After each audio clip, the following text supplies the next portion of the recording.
ಎಲ್ಲರಿಗೂ ನಮಸ್ಕಾರ. ನನ್ನ ಹೆಸರು ಛಾಯಾ ಅಂತ. ಒಂದು ಕಾಲೇಜಲ್ಲಿ ಕೆಮಿಸ್ಟ್ರಿ ಪ್ರೊಫೆಸರ್ ಆಗಿ ವರ್ಕ್ ಮಾಡ್ತಾ ಇದ್ದೀನಿ. ನನ್ನ ಇಂಟೆನ್ಷನ್ ಏನು ಈ ಚಾನಲ್ನ ಸ್ಟಾರ್ಟ್ ಮಾಡೋದಕ್ಕೆ ಅಂದರೆ ಸಾಧ್ಯ ಆದಷ್ಟು ಕೆಮಿಸ್ಟ್ರಿ ರಿಲೇಟೆಡ್ ಟಾಪಿಕ್ನ ಸಿಂಪಲ್ ಆಗಿ ಕನ್ನಡದ ಹೇಳೋವಂಥ ಪ್ರಯತ್ನ ಮಾಡ್ತಿದ್ದೀನಿ. ಕೆಮಿಸ್ಟ್ರಿ ಇಷ್ಟ ಇಲ್ದಿರೋರ್ಗೂ ಕೆಮಿಸ್ಟ್ರಿ ಕಡೆಗೆ ಸೆಳೆಯುವಂಥ ಪ್ರಯತ್ನ ನಾನು ನನ್ನ ಚಾನಲ್ ಮುಖಾಂತರ ಮಾಡ್ತಾ ಇದ್ದೀನಿ. ಪರ್ಟಿಕ್ಯುಲರ್ಲಿ ಕನ್ನಡ ಮೀಡಿಯಂ ಹುಡುಗರಿಗೆ, ರೂರಲ್ ಹುಡುಗರಿಗೆ ಹೆಲ್ಪ್ ಆಗಲಿ ಅಂತ ಕೆಮಿಸ್ಟ್ರಿನ ಕನ್ನಡದ ಹೇಳುವಂಥ ಪ್ರಯತ್ನ ನಾನು ನನ್ನ ಚಾನಲ್ ಮುಖಾಂತರ ಮಾಡ್ತಾ ಇದ್ದೀನಿ. ಸದ್ಯಕ್ಕೆ ನೀವೇನಾದರೂ ರಾಣಿ ಚೆನ್ನಮ್ಮ ಯೂನಿವರ್ಸಿಟಿನಲ್ಲಿ ಓದ್ತಾ ಇದ್ದೀರಾ ಅಂತಂದರೆ ನಿಮಗೆ SCP ಪ್ರಕಾರ 4th ಸೆಮ್ಮಲ್ಲಿ ಕೆಮಿಸ್ಟ್ರಿನ one of the major subject ಆಗಿ ತೊಗೊಂಡಿದ್ರೆ ಒಟ್ಟು 4 ಯೂನಿಟ್ ಇರುತ್ತೆ. 4ನೇ ಯೂನಿಟಲ್ಲಿ 3ನೇ ಯೂನಿಟ್ದು ವೀಡಿಯೋಸಲ್ಲಿ ಇವತ್ತು ಲಾಸ್ಟ್ ವೀಡಿಯೋ ನಾನು ಅಪ್ಲೋಡ್ ಮಾಡ್ತಾ ಇರೋವಂಥದ್ದು methods of identification of reaction mechanism. Actually ಇಲ್ಲಿ ನಿಮಗೆ 2 ಸಬ್ ಟಾಪಿಕ್ ಬರುತ್ತೆ ಯೂನಿಟ್ 3ನಲ್ಲಿ, ರಿಯಾಕ್ಟಿವ್ ಇಂಟರ್ಮೀಡಿಯೇಟ್ಸ್ ಅಂತ, ಅದೇ ಥರ ಇನ್ನೊಂದು ಐಡೆಂಟಿಫಿಕೇಷನ್ ಆಫ್ ರಿಯಾಕ್ಷನ್ ಮೆಕ್ಯಾನಿಸಮ್ಸ್ ಅಂತ ಬರುತ್ತೆ. ಅದರ ಒಟ್ಟು 9 ಮೆಥಡಲ್ಲಿ ನಾನು ಯಾವುದು ಐಡೆಂಟಿಫಿಕೇಷನ್ ಆಫ್ ರಿಯಾಕ್ಷನ್ ಮೆಕ್ಯಾನಿಸಮ್ ಇದೆ 9 ಮೆಥಡು ಇನ್ ಡೀಟೇಲ್ ಆಗಿ ಹಿಂದಿನ ಪ್ರೀವಿಯಸ್ ವೀಡಿಯೋಗಳಲ್ಲಿ ಎಕ್ಸ್ಪ್ಲೇನ್ ಮಾಡಿದ್ದೀನಿ. ಇವತ್ತಿನ ವೀಡಿಯೋದಲ್ಲಿ ಇದು 7ನೇ ವೀಡಿಯೋ ನಾನು ಆ ಸೀರೀಸಲ್ಲಿ ಅಪ್ಲೋಡ್ ಮಾಡ್ತಾ ಇರೋವಂಥದ್ದು. ಇವತ್ತಿನ ವೀಡಿಯೋದಲ್ಲಿ ಕ್ವಶನ್ ಆ್ಯಂಡ್ ಆನ್ಸರ್ಸು ಯಾವ ಥರ ಕ್ವಶನ್ಸ್ ಕೇಳ್ಬೋದು ಅದ್ರ ಬಗ್ಗೆ ಹೇಳೋಣ ಅಂತ ಅಂದ್ಕೊಳ್ತಾ ಇದ್ದೀನಿ. ನಿಮ್ಗೆ ಆಲ್ರೆಡಿ ಗೊತ್ತಿದೆ ಯಾವ ಥರ ಕ್ವಶನ್ ಪೇಪರ್ ಪ್ಯಾಟರ್ನ್ ಇರುತ್ತೆ ಅಂತ. ಸೊ ಆ ಬೇಸಿಸ್ ಮೇಲೆ ಪ್ರೀವಿಯಸ್ ಇಯರಲ್ಲಿ ಏನೇನು ಕೇಳಿದ್ರು ಆ ಬೇಸಿಸ್ ಮೇಲೆ ನಾನು ಕೊಟ್ಟಿದ್ದೀನಿ. ಮಾರ್ಕ್ಸ್ ಸ್ವಲ್ಪ ವೇರಿಯೇಷನ್ ಈ ಕಡೆ ಆ ಕಡೆ ಆಗ್ಬೋದು. ಐದರ್ 4 ಮಾರ್ಕ್ಸ್ ಕ್ವಶನ್ನ 5 ಮಾರ್ಕ್ಸ್ ಕೇಳ್ಬೋದು, ಅದೇ ಥರ 3 ಮಾರ್ಕ್ಸ್ ಕ್ವಶನ್ನ 2 ಮಾರ್ಕ್ಸ್ ಕೇಳ್ಬೋದು, ಅಥವಾ 3 ಮಾರ್ಕ್ಸ್ ಕ್ವಶನ್ನ ಅವ್ರು 5 ಮಾರ್ಕ್ಸ್ಗೂ ಕೇಳ್ಬೋದು. ಆ ರೀತಿಯಾಗಿ ನೋಡಿಕೊಂಡು ನೀವು ಆನ್ಸರ್ ಮಾಡಬೇಕಾಗತ್ತೆ. Again welcome to Kenchaya. ನನ್ನ ಚಾನಲ್ನ ಸಬ್ಸ್ಕ್ರೈಬ್ ಮಾಡಿ, ಶೇರ್ ಮಾಡಿ. ಇನ್ನೊಂದು ವಿಚಾರ ಏನು ಅಂತಂದರೆ, ನಾನು ಈಗ ಆಲ್ರೆಡಿ 4th ಸೆಮ್ ಅಂದರೆ ನಿಮಗೆ SCP ಪ್ರಕಾರ 3 ಸೆಮ್ದು ವೀಡಿಯೋಸ್ನ ಅಪ್ಲೋಡ್ ಮಾಡಿದ್ದೀನಿ. ಬಟ್ ನನಗೆ ಅಷ್ಟು ಸ್ಯಾಟಿಸ್ಫ್ಯಾಕ್ಟ್ರಿ ಆಗಿ ರಿವ್ಯೂಸು ಅಥವಾ ವ್ಯೂಸು ಬರ್ತಾ ಇಲ್ಲ. ಸೊ ಇದು ಎನಿವೆ ಪಾಪತ್ತು ಕೆಲವರು ಯಾರೋ ಹುಡುಗರು ಕೇಳ್ತಾರೆ ಸ್ಟಾರ್ಟ್ ಮಾಡಿ ಅಂತ. ಆ ಸ್ಟಾರ್ಟ್ ಮಾಡಿದ್ಮೇಲೆ ಒಂದು ವೀಡಿಯೋ ಮಾಡ್ತೀನಿ ನಾನು ಅಂತಂದರೆ ಅದಕ್ಕೆ ನನಗೆ ಸುಮಾರು ಟೈಮು ಸ್ಪೆಂಡ್ ಮಾಡಬೇಕಾಗತ್ತೆ, ನೋಟ್ಸ್ ಮಾಡ್ಕೋಬೇಕಾಗತ್ತೆ, ಟೈಪ್ ಮಾಡಬೇಕಾಗತ್ತೆ, ಆಮೇಲೆ PPT ಮಾಡಬೇಕಾಗತ್ತೆ, ಆಮೇಲೆ ವಿಡಿಯೋ ಮಾಡಬೇಕಾಗತ್ತೆ, ಎಡಿಟ್ ಮಾಡಬೇಕಾಗತ್ತೆ, ಆಮೇಲೆ ನಾನು ಪೋಸ್ಟ್ ಮಾಡಬೇಕಾಗತ್ತೆ. ಸೊ ನನ್ನದೇ ಆದಂಥ ಟೈಮ್ನ ನಾನು ಸ್ಪೆಂಡ್ ಮಾಡಬೇಕಾಗತ್ತೆ, ಮನಿ ಸ್ಪೆಂಡ್ ಮಾಡಬೇಕಾಗತ್ತೆ, ಇಂಟರ್ನೆಟ್ ಸ್ಪೆಂಡ್ ಮಾಡಬೇಕಾಗತ್ತೆ. ಇಷ್ಟೆಲ್ಲ ಮಾಡಿ ನಾನು ಹುಡುಗರಿಗೆ ಹೆಲ್ಪ್ ಆಗಲಿ ಅಂತ ಮಾಡಿದ್ರೆ ಹುಡುಗರೇ ನೋಡಲಿಲ್ಲ ಅಂದರೆ ಇದನ್ನು ಮಾಡಿ ನನ್ನ ಪ್ರಯೋಜನ ಇಲ್ಲ. ಹಾಗಾಗಿ ನಾನು ಯೂನಿಟ್ 3ದು 2 ಸಬ್ ಟಾಪಿಕ್ಸ್ದು ವಿತ್ ಕ್ವಶನ್ ಆನ್ಸರ್ಸ್ ಎಲ್ಲ ಟಾಪಿಕ್ ಏನಿದೆಯಲ್ಲ ಅದನ್ನು ಮಾಡಿದ್ದೀನಿ.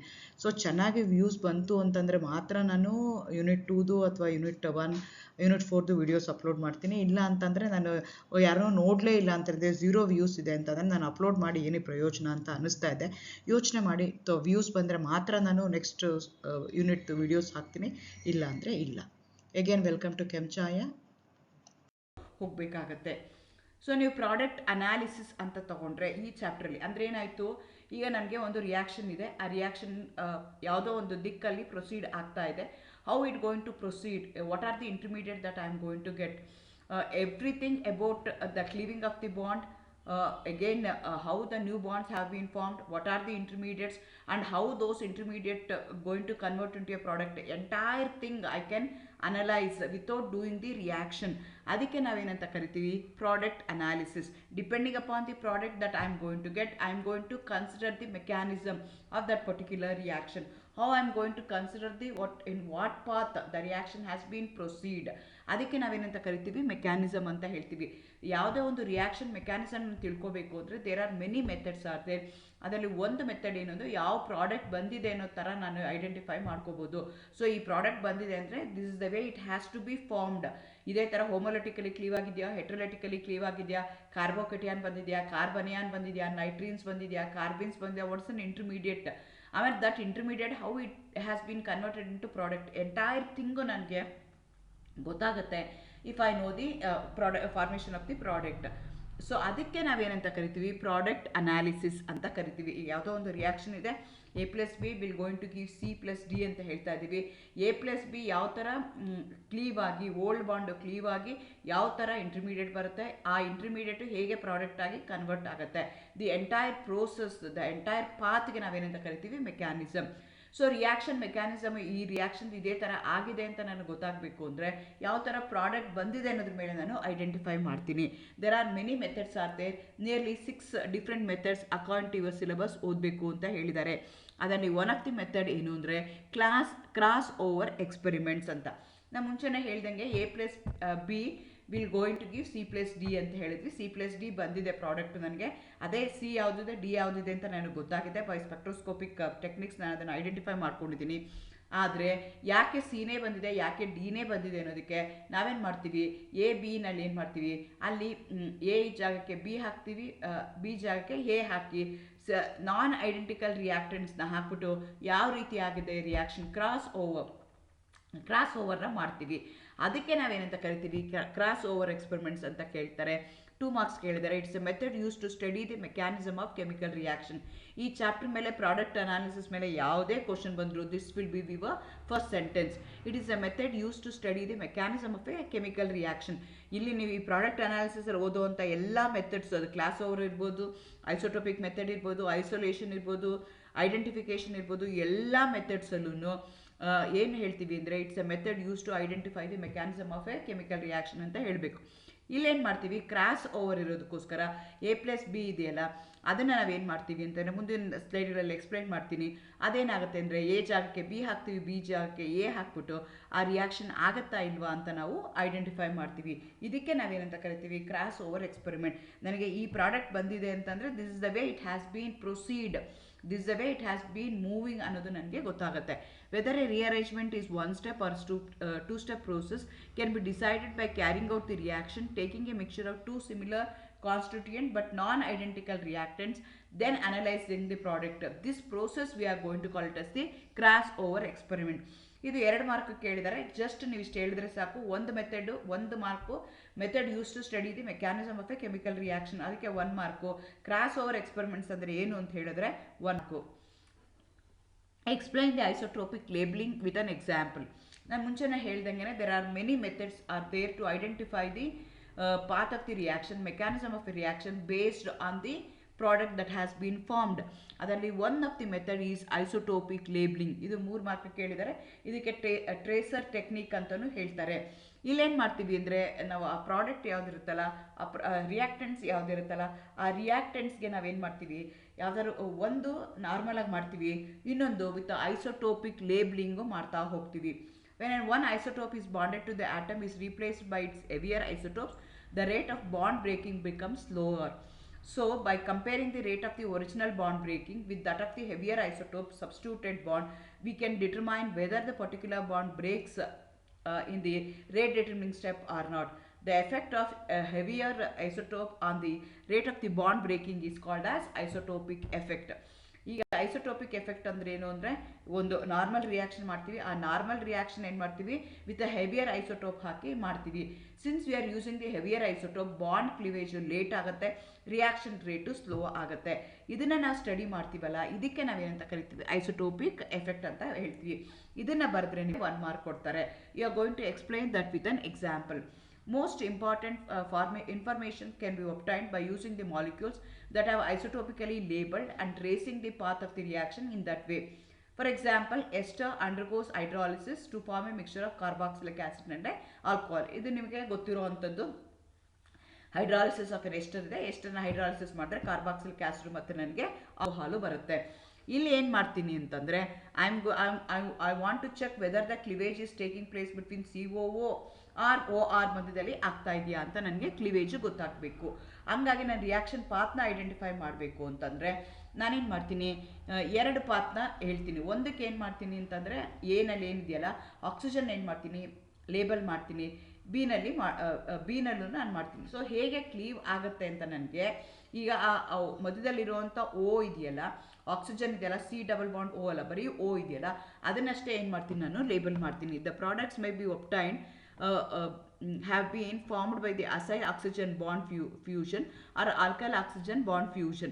If the hydrolysis of an ester is carried out using water, the oxygen having a mass 18, the following product would be expected. So ಈ ಥರ ಪ್ರಾಡಕ್ಟ್ ಇದೆ. So in this reaction appearance of O18 in the carboxylic acid have been confirmed by the mass spectroscopy. So the fusion must be occurred at the acyl carbon bond on the hydrolysis of ester. So ನನಗೆ ಗೊತ್ತಾಗಬೇಕು ಯಾವ ಕಡೆಗೆ ಆಗ್ತಾ ಇದೆ. ಇಲ್ಲಿ probabilities ಏನಾಗ್ತಿದೆ, 2 ಕಡೆಗೆ ಆಗ್ಬೋದು. ಸೊ ನಾನೇನು ಮಾಡ್ತೀನಿ, ವಾಟರ್ ಮೇಲಿರೋವಂಥ ಆಕ್ಸಿಜನ್ನ ಏನು ಮಾಡ್ತೀನಿ, ಲೇಬಲ್ ಮಾಡ್ತಾ ಇದ್ದೀನಿ. ಸೊ ಎಲ್ಲಿ ಹೈಡ್ರಾಲಿಸಿಸ್ ಆಗ್ತಿದೆ ಅಂತ ನನಗೆ ಗೊತ್ತಾಗಬೇಕು. ನನಗೆ ಪ್ರಾಡಕ್ಟ್ ಏನು ಬಂತು ಅಂದರೆ COOH1 ಮತ್ತು COH ಬಂತು. ಸೊ ನನಗೆ ಇಲ್ಲಿ ಹೆಂಗೆ ಗೊತ್ತಾಗ್ತಿದೆ, ಇದರಿಂದ ನನಗೆ ಏನು ಗೊತ್ತಾಗ್ತಿದೆ ಅಂದರೆ ಎಲ್ಲಿ ಕ್ಲೀವೇಜ್ ಆಗ್ತಿದೆ ಅಂತ ನನಗೆ ಗೊತ್ತಾಗ್ತಿದೆ. ಸೊ ಪ್ರಾಡಕ್ಟ್ ಅನಾಲಿಸಿಸ್ ಅಂತ ಕೊಟ್ಟರೆ with respect to isotopic tracer technique ಅಂತಂದರೆ, ಒಂದು ಟ್ರೇಸರ್ ಟೆಕ್ನಿಕ್ ಅಂದರೆ ಏನು ಅಂತ ಹೇಳಬೇಕು, ಎಕ್ಸಾಂಪಲ್ ಹೇಳಬೇಕು, ಅವಾಗಷ್ಟೇ ನಿಮಗೆ ಮಾರ್ಕ್ಸ್ ಸಿಗುತ್ತೆ, ಇಲ್ಲ ಅಂದರೆ ಸಿಕ್ಕೋದಿಲ್ಲ. Describe briefly the methods of identifying and isolating the intermediates during the reaction ಅಂತ ಕೇಳ್ತಿದ್ದಾರೆ. ಇಲ್ಲಿ 6 ಮಾರ್ಕ್ಸ್ ಕೇಳ್ತಾ ಇದ್ದಾರೆ. ಐಡೆಂಟಿಫೈಯಿಂಗ್ ಹೇಳಬೇಕು ಮತ್ತು ಐಸೋಲೇಷನ್ ಹೇಳಬೇಕು. ಐಡೆಂಟಿಫೈಯಿಂಗ್ಗೆ 3 ಮಾರ್ಕು, ಐಸೋಲೇಷನ್ಗೆ 3 ಮಾರ್ಕ್ ಇರುತ್ತೆ. ಸೊ ನಾನು ಮುಂಚೆನೇ ಹೇಳ್ದಂಗೆ ಮೆಕ್ಯಾನಿಸಮ್ ಅಂದರೆ ಏನು ಅಂತ ಹೇಳಬೇಕು. There are many methods are there to identify the reaction mechanism ಅಂದರೆ ಹೇಳಬೇಕು, because it's a 6 marks question. ಆಮೇಲೆ ಐಡೆಂಟಿಫಿಕೇಶನ್ ಆಫ್ ದಿ ಪ್ರಾಡಕ್ಟ್ ಅಂದರೆ, ಈಗ for example identification of a product of a reaction also helps to define the reaction mechanism. ಈಗ ನಾನು 2-ಬ್ರೋಮೋ ಬ್ಯೂಟಿನ ತಗೊಳ್ತಾ ಇದ್ದೀನಿ, ಅದಕ್ಕೆ ನಾನು ಎಲಿಮಿನೇಷನ್ ಮಾಡ್ತಾ ಇದ್ದೀನಿ ಯೂಸಿಂಗ್ ಅನ್ ಆಲ್ಕೋಹಾಲಿಕ್ KOH. ಡಿಹೈಡ್ರೋ ಹ್ಯಾಲೋಜನೇಷನ್ ಆಗ್ತಾ ಇದೆ. One will be the major product, other one will be minor product. ಯಾಕೆ ಇದು ಮೇಜರ್ ಪ್ರಾಡಕ್ಟು, ಯಾಕೆ ಇದು minor product, based on that also I can identify the reaction mechanism. So ಈ ಥರ ನನಗೆ identification 1 ನೋಡಿ. ಯಾಕೆ ಅಂದರೆ ನನಗೆ ಅದೇ ಯಾಕೆ ಮೇಜರ್ ಆಗ್ತಿದೆ ಅಂತ ನನಗೆ ಹೆಂಗೆ ಗೊತ್ತಾಗ್ತಿದೆ ಅಂದರೆ based on the mechanism. So ಯಾಕೆ ಅಲ್ಲೇ ಆಗ್ತಿದೆ ಅಂದರೆ ಇಂಟರ್ಮೀಡಿಯೇಟ್ ಯಾವ್ದು ಬರ್ತಾ ಇದೆ ಅಂತ ನನಗೆ ಗೊತ್ತಾಗುತ್ತೆ, ಹಾಗಾಗಿ ಅದು ಮೇಜರ್ ಪ್ರಾಡ್ ಅಂತ ನಾನು ಹೇಳ್ತೀನಿ. ಇದಕ್ಕೆ 3 ಮಾರ್ಕ್ಸ್ ಇದೆ.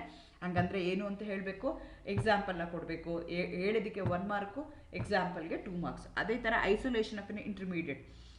ಈಗ ಇಂಟರ್ಮೀಡಿಯೇಟ್ ಯಾವುದೋ ಒಂದು ಐಸೋಲೇಷನ್ ಮಾಡ್ತೀವಿ, ಅದು ಏನು ಆಗುತ್ತೆ ಅಂತ. For example Hofmann bromamide reaction. ಈ ರಿಯಾಕ್ಷನ್ಸು ನಿಮ್ಮ ಸಿಲೆಬಸ್ಸಲ್ಲೇ ಪ್ರಿಸ್ಕ್ರೈಬ್ ಮಾಡಿದ್ದಾರೆ, ಅದೇ ಎಕ್ಸಾಂಪಲ್ಸ್ನ ನಾವು ತೊಗೋತಾ ಇದ್ದೀವಿ. ಸೊ ಬ್ರೋಮೊಮೈಡ್ ರಿಯಾಕ್ಷನ್ ತೊಗೊಂಡ್ರೆ ಅಮೈಡ್ ತೊಗೊಂಡು ಬ್ರೋಮಿನ್ ಜೊತೆ KOH ಜೊತೆಗೆ ಮಾಡಿದಾಗ ನಿಮಗೆ formation of the primary amine ಆಗುತ್ತೆ, ರಿಯಾಕ್ಷನ್ ಆಗುತ್ತೆ.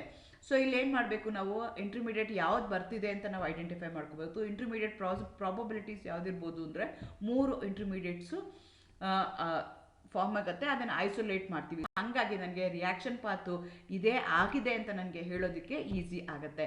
ಸೊ ಬ್ರೋಮೊಮೈಡ್ ಫಾರ್ಮೇಷನ್ ಆಗುತ್ತೆ, ನೈಟ್ರೀನ್ ಫಾರ್ಮೇಷನ್ ಆಗುತ್ತೆ, ಐಸೋಸೈನೈಡ್.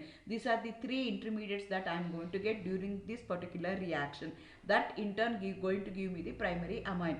ಸೊ ಆ 3 ಇಂಟರ್ಮೀಡಿಯೇಟ್ ಅನ್ನು ಐಸೋಲೇಟ್ ಮಾಡಿ, ಇದೇ ಅದು ಕಾಂಪೌಂಡು ಅಂತ ನಾನು ಸಪ್ರೇಟ್ ಮಾಡಿ ಐಡೆಂಟಿಫಿಕೇಶನ್ ಮಾಡಿ, ಐಸೋಲೇಟ್ ಮಾಡಿ ಐಡೆಂಟಿಫಿಕೇಶನ್ ಮಾಡಿ, ಸೊ ರಿಯಾಕ್ಷನ್ ಮೆಕ್ಯಾನಿಸಮ್ ಇದೆ ಅಂತ ನಾನು ಹೇಳ್ತಾ ಇದ್ದೀನಿ. ಸೊ ಇಲ್ಲೂ ಅಷ್ಟೇ. ಹಂಗಂದರೆ ಏನು ಅಂತ ಹೇಳಿದ್ರೆ 1 ಮಾರ್ಕು, ಎಕ್ಸಾಂಪಲ್ ಹೇಳಿದ್ರೆ 1 mark, 2 marks. Discuss the following with respect to the identification of a reaction mechanism ಅಂತ ಹೇಳ್ತಾರೆ. Stereochemical evidences, cross over experiment. ನೋಡಿ ಅಲ್ಲೇನು ಮಾಡಿದ್ರು, 3 ಮಾರ್ಕ್ಸ್ ಕೇಳಿದ್ರು, ಬಟ್ ಇಲ್ಲಿ 2 ಮಾರ್ಕ್ಸ್ ಕೇಳಿದ್ದಾರೆ. 3 ಮಾರ್ಕ್ಸ್ಗಾರು ಕೇಳಿ, 2 ಮಾರ್ಕ್ಸ್ಗಾರು ಕೇಳಿ, ನೀವು ಹೇಳೋದನ್ನೆಲ್ಲ ಹೇಳಲೇಬೇಕಾಗತ್ತೆ. ಸ್ಟೀರಿಯೋಕೆಮಿಕಲ್ ಎವಿಡೆನ್ಸ್ ಅಂತಂದರೆ SN2 ರಿಯಾಕ್ಷನ್ನ ತೊಗೋಬೇಕು.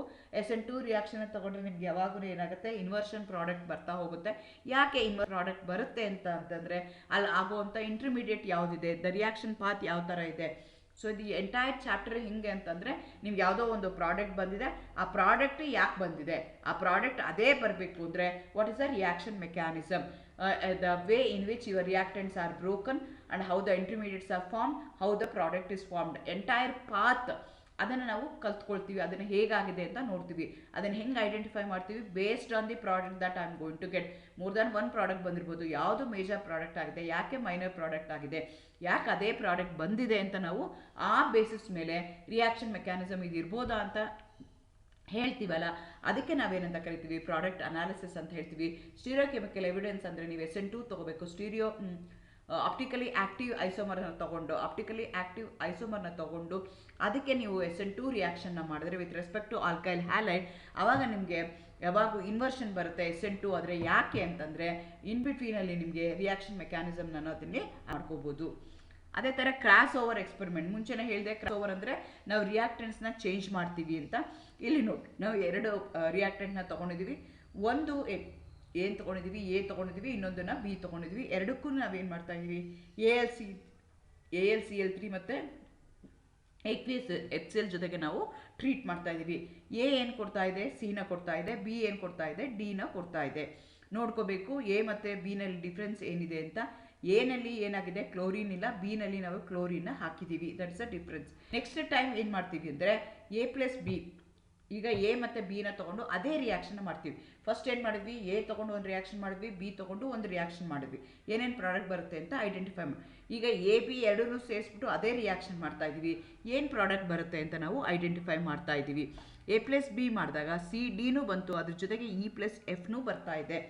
ಸೊ ಹಾಗಾಗಿ ನಾನು ಏನು ಮಾಡ್ಬೋದು ಅಂತಂದರೆ, what may be the product, the isolation of all the 4 product demonstrate that the Fries rearrangement takes place in 2 steps. ಅದು 2 ಸ್ಟೆಪ್ಪಲ್ಲಿ ಆಗ್ತಿದೆ ಅಂತ ನನಗೆ ಗೊತ್ತಾಗುತ್ತೆ. ಸೊ ನನಗೆ depending upon the product that I am going to get, so I can easily identify the reaction mechanism. ಅದಕ್ಕೆ ನಾವೇನಂತ ಕರಿತೀವಿ, ಪ್ರಾಡಕ್ಟ್ ಅನಾಲಿಸಿಸ್ ಅಂತ ಹೇಳ್ತೀವಿ. There are many methods are there to identify the reaction mechanism based on the product that has been formed. All those things have been discussed in this chapter. ಅದು ಸ್ಟೀರಿಯೋಕೆಮಿಕಲ್ evidence ಆಗಿರ್ಬೋದು, cross over experiments ಆಗಿರ್ಬೋದು, isolation ಆಗಿರ್ಬೋದು, identification ಆಗಿರ್ಬೋದು, ಅಥವಾ ಐಸೋಟೋಪಿಕ್ effects ಆಗಿರ್ಬೋದು. ಈ 5 ಎಫೆಕ್ಟ್ಗಳ ಮೇಲೆ ನೀವು ಓದ್ಕೊಂಡ್ರೆ ಈಸಿಯಾಗಿ ಈ ಚಾಪ್ಟರ್ನ ನೀವು ಕ್ರ್ಯಾಕ್ ಮಾಡ್ಕೋಬೋದು. Very simple. ಹಂಗಂದರೆ ಏನು ಅಂತ ಹೇಳಿದ್ರೆ, 1 ಮಾರ್ಕು ಪರ್ಟಿಕ್ಯುಲರ್ ಎಕ್ಸಾಂಪಲ್ ತೊಗೊಂಡು ಅದನ್ನು ಕಾನ್ಸೆಪ್ಟ್ನ ಎಕ್ಸ್ಪ್ಲೈನ್ ಮಾಡಿದ್ರೆ 2 ಮಾರ್ಕ್ಸ್ ಅಥವಾ 3 ಮಾರ್ಕ್ಸ್ ಇರುತ್ತೆ. Thank you. All the best.